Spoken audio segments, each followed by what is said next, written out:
Panghuli na lang po. Ang simbahan ng Soledad ay nasasakupan ng barangay 276.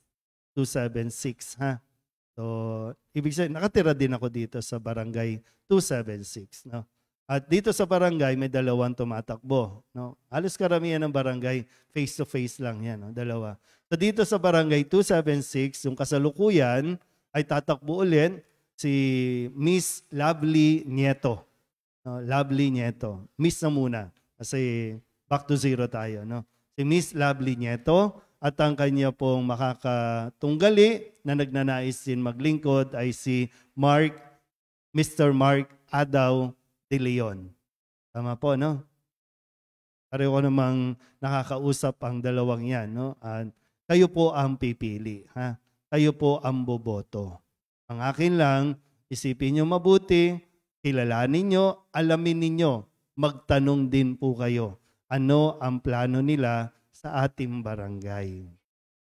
Kung sino man po sa dalawa, si Miss Lovely Nieto, si Mr. Mark De Leon, sana po ituloy ang ugnayan ng simbahan at ng barangay.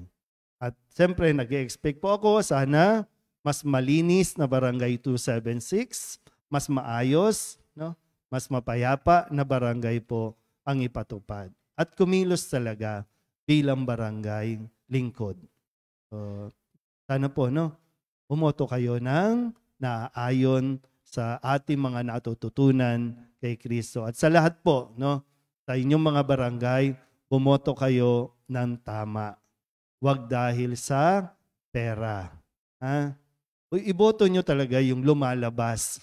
Iboto nyo talaga yung nagbababad, yung lumalapit, yung nangingialam sa inyo. Hindi yung, bahala ka sa buhay nyo. No? Ngayon, kaya-kaya kayong lapitan, kayang-kaya kayong kausapin, pero pag naging barangay na, barangay official, lalabas pa ba yan? Maglilingkod ba talaga yan? 3 years, another 3 years, another 3 years, 9 years. So, nasa sa inyo kung okay lang sa inyo na pabaya sila. Pero tingnan nyo po ang sitwasyon ng inyong barangay. Ha? Hindi tayo iskwami, pero baka nagiging squatter tayo dahil sa kapabayaan ng mga barangay. Okay? Sige po. Hindi po ito pangingialam. Hinahayaan ko po kayong magdesisyon.